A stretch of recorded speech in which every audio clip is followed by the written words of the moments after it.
Hi there and welcome to the first of what I hope will be many videos.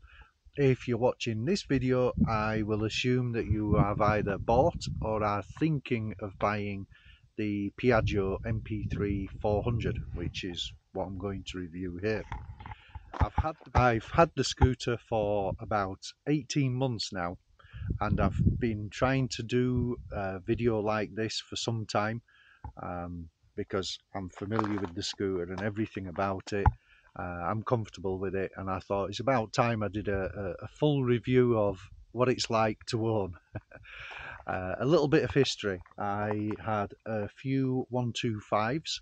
I always went for the maxi size because I needed the space to carry things, my camera equipment and what have you, and the regular scooters just didn't have the space. And I was in the shop one day and they suggested I get the MP3 because in Europe you can ride it on a car license, and I haven't got a bike license, so I thought, okay, let's go for it. Hurt paying for it, but it was worth it. It does look a little bit odd. I'll show you here. So with the two wheels at the front, but it is a fantastic scooter to ride. It's very stable on the road. It's probably more stable than anything with two wheels.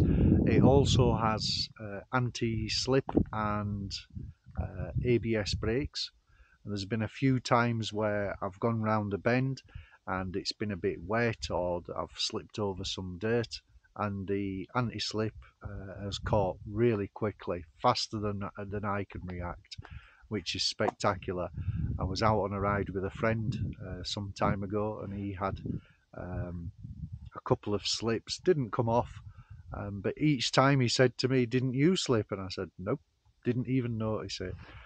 So let me walk you around the bike so you can see what it's like and what features it has. You can skip forward if you've already seen this on other videos.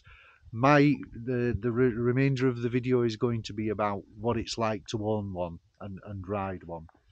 So I'm going to start at the back. I opted for the 50 litre top box. I didn't get the Piaggio branded one, and I actually wish I had, because I've seen them, and one difference is that this backrest here is level with the seat backrest here when you get the Piaggio branded one, even though it's actually Shad who make the box, which just strikes me as odd, but that's the way it is. It's got full LED lights at the back, so LED indicators, LED brakes,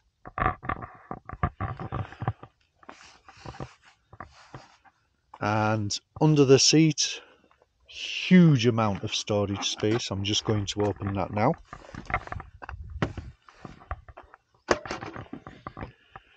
So you can see here I've got my camera bag with all my camera equipment in it, and there's still space for a couple of other things. There's just a huge amount of space here under the seat. I've never been short of space anywhere I've gone. It's been fantastic.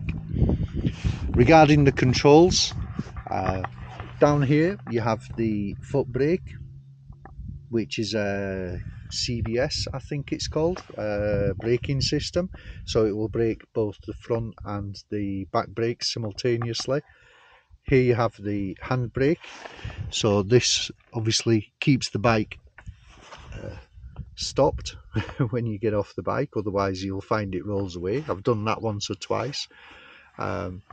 Here we have, well, first of all, over to the left we've got the rear brake, and then we have the lights, so high beam and then flash for passing indicators. And we have the horn and the warning lights, the indicators.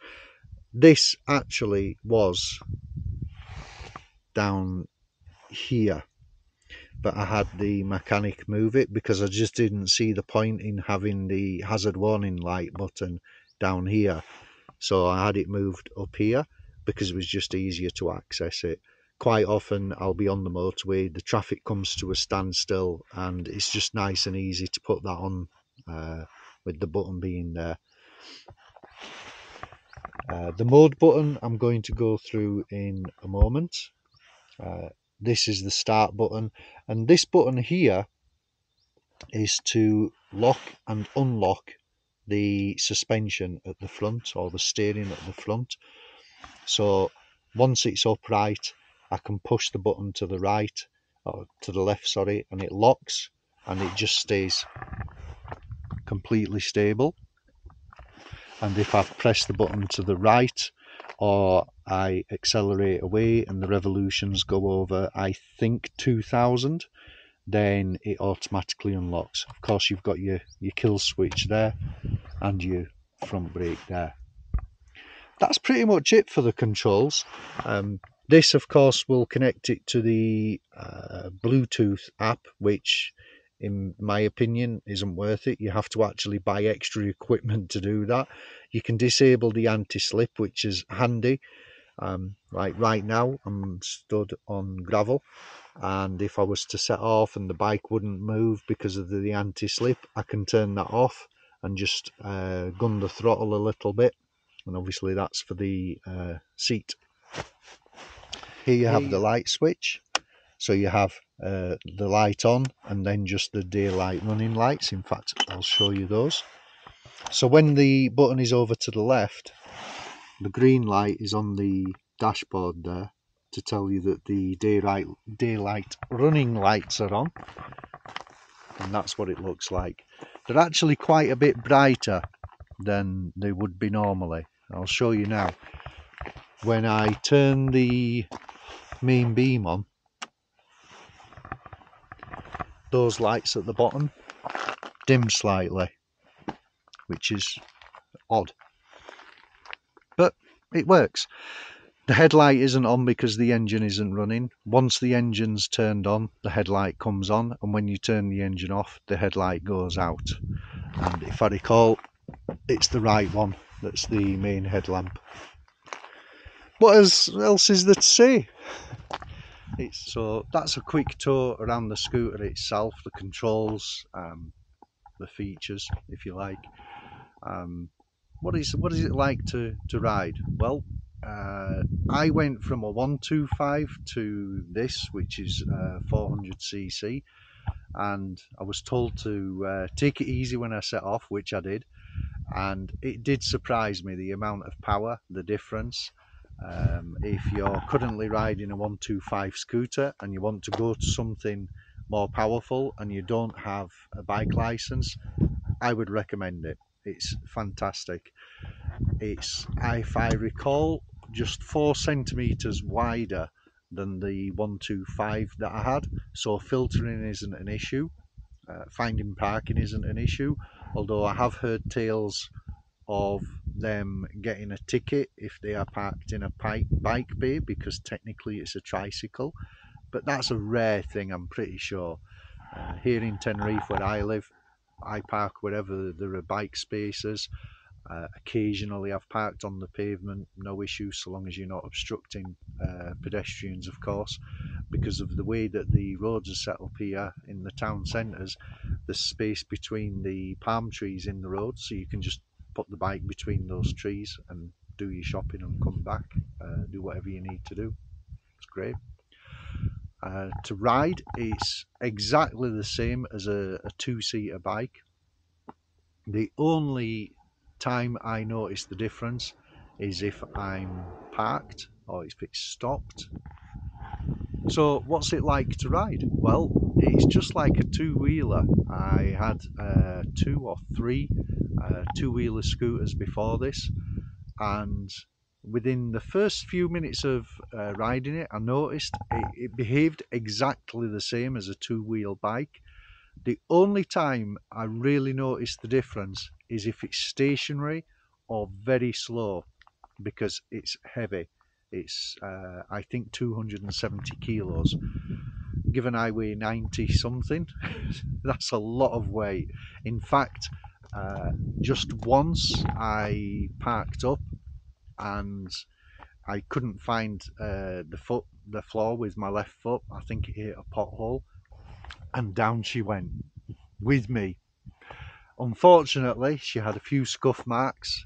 It took me a while to get her back up, but there is a technique to it. I'm not putting it down just so you can see that, sorry. But other than that, it's fine. I like to ride it. I go all around Tenerife, exploring the island. It's fantastic for getting to places you wouldn't normally go. And because it's a 400cc, you get that extra power when you need it to pull away. Unfortunately, you do get some idiots that like to tailgate you, but with something a little bit more powerful than the 125, not an issue. So on with the ride.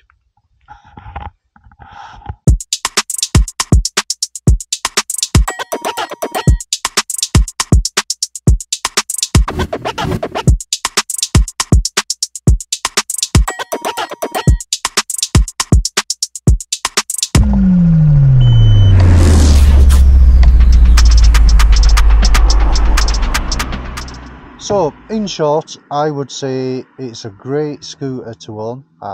Loads of space to store things. Nice and powerful for getting away from junctions, entering roundabouts, etc. Nice and high as well. It's a very commanding position. You can see quite far ahead on the road, which is good for safety. The only downside would be the weight.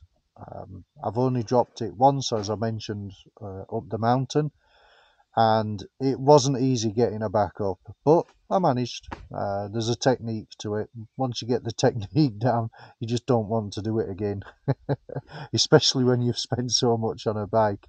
What I didn't mention up the hill was I actually chose an overcast day to record this,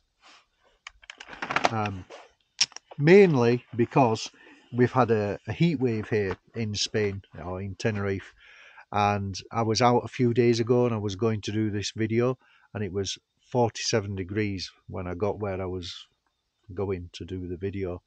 I wasn't doing it in that temperature, so I waited until it was overcast. Hopefully we'll have a nice cool day today. So in short, if you're in doubt about whether or not to make the jump from the 125 to the 400, my suggestion is, if you can afford it, go for it. This is a 2021 model. The 2023 model is different, completely redesigned. Maybe I'll get that in the future. The 530, I think it is, 530cc. But for me, and for the riding I do, which is mostly interurban, up the mountains, and I do go up some steep hills, the scooter will actually quite happily hold 70 kilometers an hour up at 1500, 2000 meters, where obviously a 125 won't. And I've even been up to the mountain in powerful cars, like 2-litre cars. They lose all power after about 500 meters. So it's nice to have something that can still pull away, even at that altitude and speed. And the other type of driving I will do, or riding I do, will be occasionally on the motorway. Now, if I was on the motorway every day, I would probably have gone for the 500 to just have that extra little bit of power. But it handles perfectly fine on the motorway. It pulls away perfectly fine. It can keep up to motorway speeds, no issues whatsoever.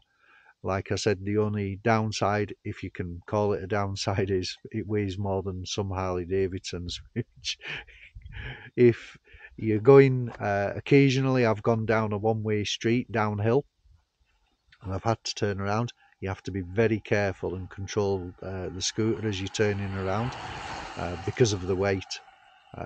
Just take things nice and steady. The good benefit is it has the steering lock, or the suspension lock, so you can actually lock it and then get off the scooter and move it by hand. And I believe the 500 or the 530 as it is now comes with a reverse gear, which would be handy. So any questions, drop them in the comments. If you'd like to see anything particular about the scooter, any of the features that I may not have mentioned, just ask in the comments. I'm more than happy to go through that. Have a good one.